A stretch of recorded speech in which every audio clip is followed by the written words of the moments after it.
하나님 말씀 보겠습니다. 창세기 1장 26절부터 2장 3절 말씀입니다.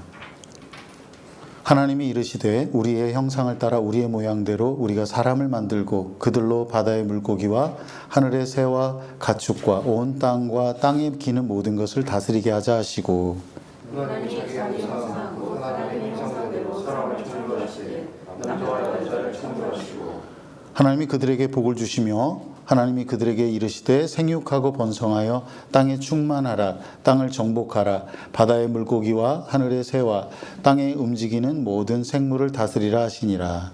하나님이 이르시되 내가 온 지면에 씨 맺는 모든 채소와 씨에 가지는 열매 맺는 모든 나무를 너희에게 주었으니 너희의 먹을 것이라 하리라.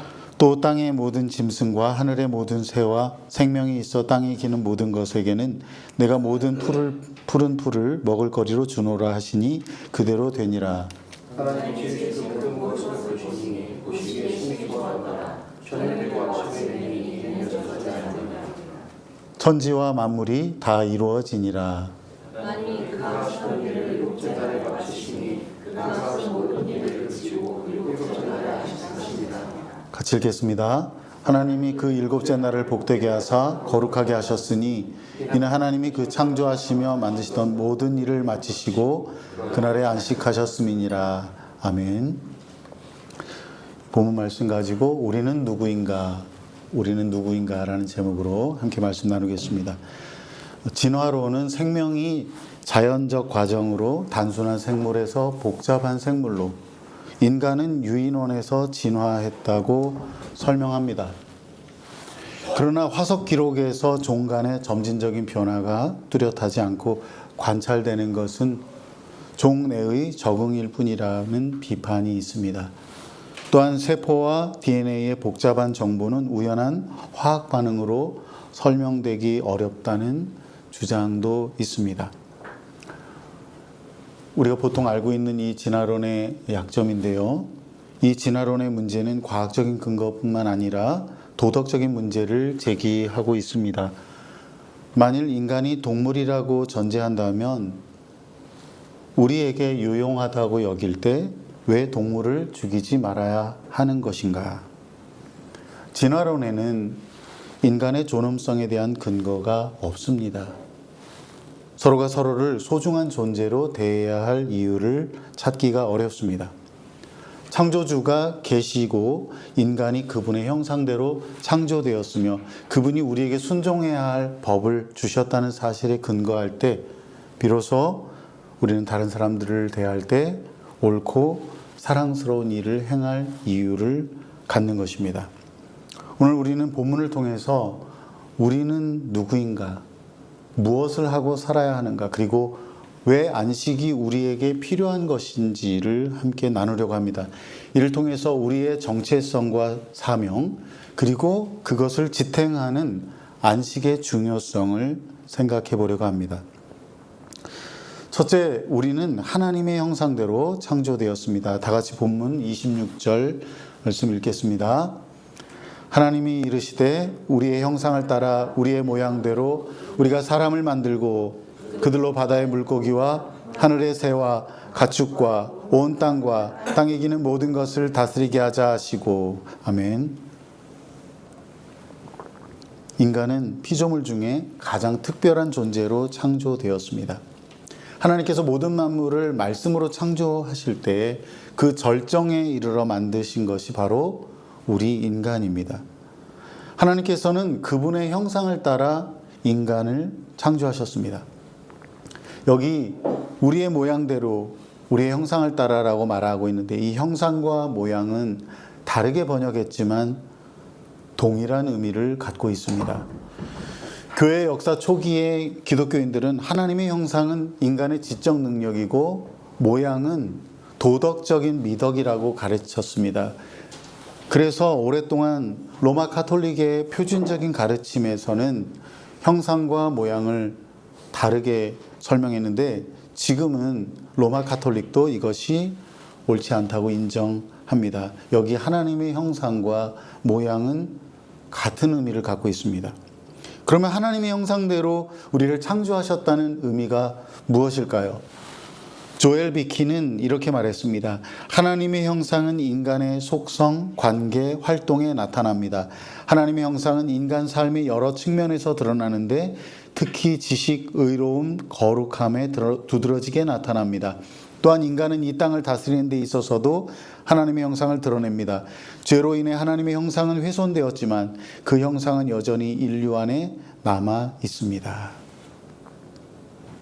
하나님은 다른 모든 피조물은 있으라라고 하는 한마디로 창조하셨습니다. 너희들 그 종류대로 있으라 하시니 그대로 되었습니다. 그런데 인간을 창조하실 때는 인간들아 있어라라고 하시지 않고 그분의 손으로 직접 흙을 빚어 만드셨습니다. 그분의 형상대로 만드셨습니다. 하나님의 형상대로 지음받았다는 것을 한 문장으로 말한다면 하나님이 우리를 지식과 의로움과 거룩함으로 만드셨습니다. 하나님이 우리를 창조하실 때 그분을 섬기는 왕으로 만드셨어요. 왕으로서, 하나님을 섬기는 왕으로서 이 세상을 잘 다스리려고 한다면 무엇이 필요할까요? 생각하는 마음, 지혜롭고 의로운 마음, 그리고 행동할 수 있는 강하고 유능한 몸이 필요합니다. 우리의 마음과 우리 영혼과 생각과 우리에게 힘을 주신 분이 하나님이십니다. 하나님의 형상대로 우리가 창조되었습니다. 하나님의 마음과 속성, 그분의 지혜와 의로움으로 그분이 창조하신 세상을 다스리도록 하기 위해서 그렇게 우리를 만드셨습니다. 우리는 누구인가? 하나님의 형상대로 창조된 것이 우리의 정체성입니다. 비록 타락으로 인해서 하나님의 형상이 훼손되었지만 예수 그리스도 안에서 우리는 하나님의 지식과 의와 거룩함, 하나님의 형상을 회복했습니다. 온전하지는 않지만 그날에 이르러 주님 다시 오시는 그날에 온전한 하나님의 형상이 이루어질 텐데 그날이 이루기까지 우리는 이 세상을 하나님이 우리에게 주신 생각과 마음, 지혜와 의로움으로 살아야 합니다. 그런데 우리의 정체성은 여전히 흔들리고 있는 것 같습니다. 최근에 저는 김혜란 작가의 안녕이라 그랬어라는 책을 읽었습니다. 그 책 추천의 글에서 신영철 평론가가 이런 말을 했는데요. 그 책 전체를 한마디로 표현하는 중요한 말이었습니다. 그럴 필요는 없는데, 아니 그래서는 안 되는데 언제나 경제적 인간으로만 살아가게 되어버린 우리가 이 책에 있다. 그들은 제 이웃을 제 돈과 같이 사랑하거나 그보다 덜 사랑한다. 자본주의 사회를 살고 있기에 완전히 자유로울 수는 없지만 우리가 경제적 인간으로만 살아가고 있는 것은 아닐까? 그런 생각을 할 필요가 있겠습니다. 모든 일에 대해서, 모든 물건에 대해서, 모든 사람에 대해서 돈으로 평가를 하는 것은 아닐까?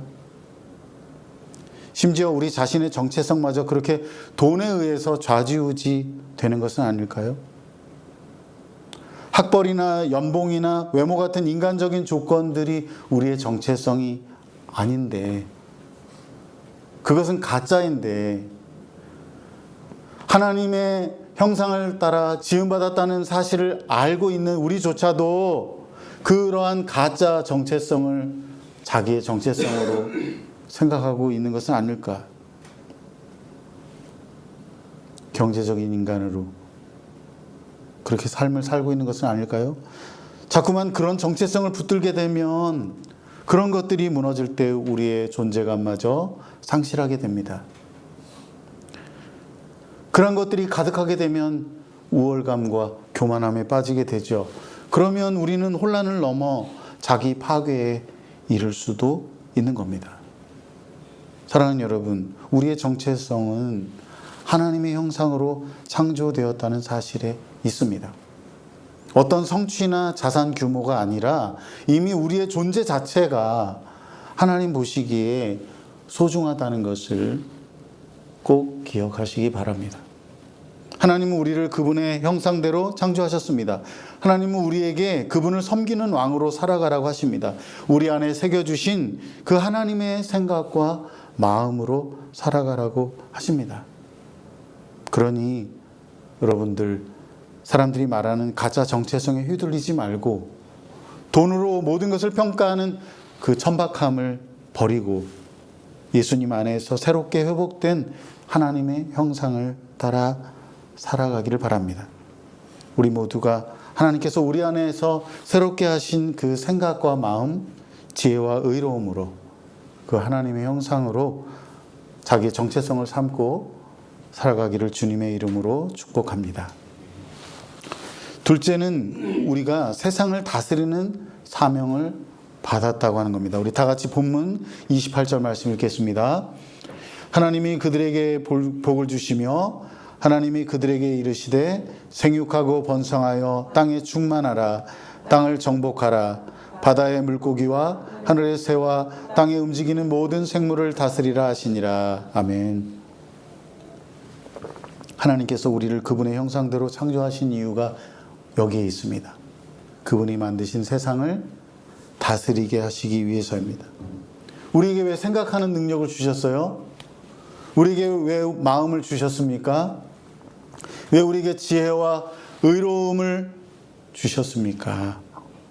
하나님의 대리자로서 그분의 그 형상을 가지고 그분이 만드신 세상을 다스리게 하시기 위해서입니다. 땅과 모든 생물을 다스리게 하셨는데 이것은 피조세계의 질서를 세우고 관리하고 활용하는 권한을 주신 것입니다. 그것은 일종의 권한이자 동시에 책임이기도 합니다. 이 명령이 구체화된 것은 아마도 아담이 동물들의 이름을 붙이는 것에서 시작되었다고 할 수 있습니다. 원래 피조물의 이름을 붙이는 것은 하나님의 고유 권한이었습니다. 빛을 만드시고 밤과 낮을 이름을 붙이셨습니다. 해와 달과 별들을 가지고 그것을 천체의 일부로 삼으신 다음에 거기에 적합한 이름을 붙이셨는데 그것은 하나님의 권한입니다. 그런데 인간에게도 그 권한을 주셨습니다. 이름을 부른다고 하는 것은 그에 대한 권한이자 책임을 갖는 겁니다. 잘 다스려야 한다는 겁니다. 태초에 하나님께서 처음에 이 세계를 만드실 때 동물과 새들은 사람이나 서로를 두려워하지 않았습니다. 물론 새하늘과 새 땅에서는 이 깨어지고 망가진 세계가 새롭게 회복될 겁니다. 이사야 65장 25절에서 하나님은 장차 우리가 살게 될 그 영원한 나라가 어떤지를 우리에게 보여주고 계세요. 늑대와 어린 양이 함께 풀을 뜯고 사자가 소처럼 짚을 먹으며 뱀이 흙을 먹을 것이다. 그들이 내 거룩한 산 어디서나 서로 해치거나 죽이는 일이 없을 것이다. 하나님이 처음 만드신 세계가 그랬고요. 하나님께서 이제 다시 영원히 우리에게 주실 그 나라가 그렇습니다. 하지만 우리의 지금 현실은 어떻습니까? 지금 우리는 세상에서 폭력과 훼손, 방종과 착취를 경험합니다. 타락한 세상은 하나님이 창조하셨을 때 기대했던 모습과는 전혀 다릅니다.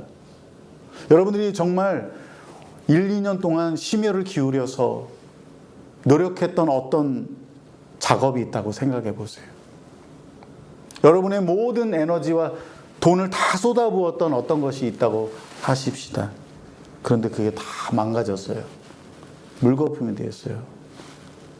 어떤 마음이 들겠습니까? 타락한 세상이 바로 그렇습니다. 피조물은 여전히 탄식하고 하나님의 자녀들이 구속받을 그날을 고대하고 있습니다. 그러나 우리는 예수 그리스도 안에서 새로운 피조물이 되었습니다. 옛것은 지나고 새것이 되었습니다. 온전하지 않지만 예수 그리스도 안에서 우리는 하나님의 형상, 지식과 의로움과 거룩함을 갖고 있습니다. 창조 사역에서 하나님께서 모범을 보이신 대로 우리 안에 있는 하나님의 형상을 따라서 우리는 그분의 대리자로서 땅을 잘 다스리며 살아야 합니다. 땅과 생물과 환경을 보호해야 합니다. 생명을 보존하고 돌보고 번성하는 것이 우리의 일입니다. 비록 타락으로 인해 망가진 세계를 살고 있지만 그럼에도 불구하고 하나님이 창조하신 세계의 질서를 유지하고 보존하고 발전시켜야 합니다. 그것이 우리의 사명입니다. 그것이 우리가 삶을 살아가는 이유입니다. 하나님이 우리를 그리스도 안에서 그분의 형상을 다시 회복하신 것이 바로 우리를 통해 세상을 잘 다스리게 하시기 위해서입니다. 그러니 우리의 정체성은 하나님의 형상을 따라 지음받은 우리의 정체성은 우리가 이 세상을 어떻게 살아야 할 것인지에 대한 사명과 연결됩니다. 사랑하는 여러분, 우리가 어떤 일을 하느냐보다 어떤 마음으로 하느냐가 중요합니다. 하나님은 무슨 직업을 가지라고 말씀하시지 않으세요. 다만 무슨 일을 하든지 주께 하듯 하라고 하십니다. 먹든지 마시든지 무엇을 하든지 다 하나님의 영광을 위하여 하라고 합니다. 우리 가운데 어떤 사람은 일을 통해서 돈을 많이 벌 수도 있어요. 어느 정도 직업적 성취를 이룰 수도 있을 겁니다. 하지만 하나님 보시기에 중요한 기준은 너의 일을 통해서 하나님이 창조하신 이 세상을 유지하고 보호하고 잘 다스렸는지를 보실 겁니다. 극단적으로 말하면 이래요. 가장 거룩하고 가장 복되다고 할 수 있는 이 성직도 너무나 천박하고 추한 모습으로 행할 수 있고요. 허드는 일처럼 보이는 정말 누구도 주목하지 않는 그런 일을 하는 것조차도 하나님 앞에서 귀하고 아름다운 모습으로 할 수가 있습니다. 어떤 일을 하느냐보다 어떤 마음으로 하느냐가 중요합니다. 무슨 직업이 있느냐, 무슨 직업적 성취를 대단히 잘 이뤘느냐가 아니라 우리의 삶을 통해서 하나님이 창조하신 세계가 보존되었고 조금 더 나아졌고 나를 통해서 다른 사람들이 좀 더 행복해졌고 인간다워졌고 유익했으면 하나님이 우리의 일생을 보시고 기뻐하실 겁니다. 저와 여러분 모두가 하나님이 창조하신 세상을 잘 다스리는 이 사명을 감당할 수 있기를 바랍니다. 마지막으로 세 번째, 우리가 안식일을 지키는 게 아니라 안식일이 우리를 지킵니다. 우리 다 같이 본문 2절 3절 말씀 읽겠습니다. 하나님께서는 그 하시던 일을 일곱째 날에 다 마치셨습니다. 그리고 그 하시던 모든 일을 마치고 일곱째 날에 쉬셨습니다. 하나님께서 일곱째 날을 복주시고 거룩하게 하셨습니다. 하나님께서 창조하시고 만드시던 모든 일을 마치시고 이 날에 쉬셨기 때문입니다. 아멘. 창조의 절정이 인간이라면 창조의 완성은 안식입니다. 하나님은 지으신 모든 것이 너무나 좋다고 선언하셨어요. 하나님이 그 기쁨과 만족을 표현한 겁니다. 창조하신 세계가 모두 하나님의 계획과 뜻대로 완성되었다고 하는 거예요. 그리고 하나님이 일곱째 날에 안식하셨습니다. 안식은 단순한 쉼을 넘어 하나님의 창조 질서가 그분의 통치와 섭리 가운데 보존되고 유지됨을 뜻합니다. 그 안에서 인간과 모든 피조물이 하나님의 임재와 평안을 누리게 되는 겁니다. 하나님이 6일 동안 창조하느라 너무 힘들어서 피곤해서 쉬신 게 아니고요. 하나님이 자신을 위해 안식하신 것이 아니라 하나님의 형상대로 창조된 인류가 따라야 할 본보기로서 안식하셨습니다. 십계명에 드러난 안식일 규정에 그것이 잘 나타나 있습니다. 우리는 예수님의 부활을 새 창조의 시작으로 여겨 주일을 지킵니다. 우리는 주일에 하나님을 예배하지요. 하나님이 창조하신 세계를 열심히 다스리고 돌보는 일을 하다가 멈추고 하나님을 예배합니다. 우리를 창조하시고 구속하신 분을 바라봅니다. 이것은 마치 아담이 에덴에서 선악을 알게 하는 나무를 바라볼 때마다 일을 하다가 해가 뉘엿뉘엿 넘어갈 때 그 선악을 알게 하는 나무를 바라보면서 아담은 하나님 앞에서 섬기는 왕으로 살아가는 자신의 정체성을 확인하고 살았습니다. 우리가 안식일을 지키는 것이 바로 그겁니다. 안식일이 우리가 안식을 지키는 게 아니고 안식일, 주일이 우리를 지키는 겁니다. 우리가 열심히 하던 일을 멈추고 우리 자신이 누구인가를 다시 생각합니다. 우리가 과연 지금 하고 있는 일이 잘 다스리라고 하신 그 사명에 부합된 것인지를 돌아보는 시간을 갖습니다. 잘 되지 않으면 지혜를 구하고요. 잘 되면 영광을 하나님께 드립니다. 창조의 완성은 안식입니다. 우리가 주일에 하나님을 예배함으로 우리 정체성을 다시 확인합니다. 그렇지 않으면 세상과 세상에 속한 어떤 것들이 우리의 정체성이 되어버릴 거예요.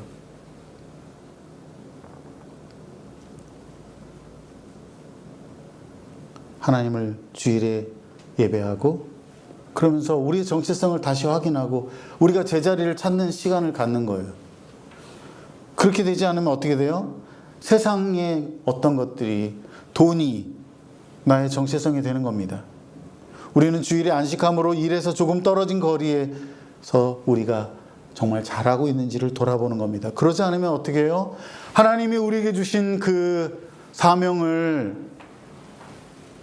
생명과 거룩함으로 감당하지 않고 폭력과 훼손의 방식으로, 방종과 착취의 방식으로 우리의 사명을 오염시키게 되는 겁니다. 우리가 아니라 안식일이, 주일이 우리를 지키는 겁니다.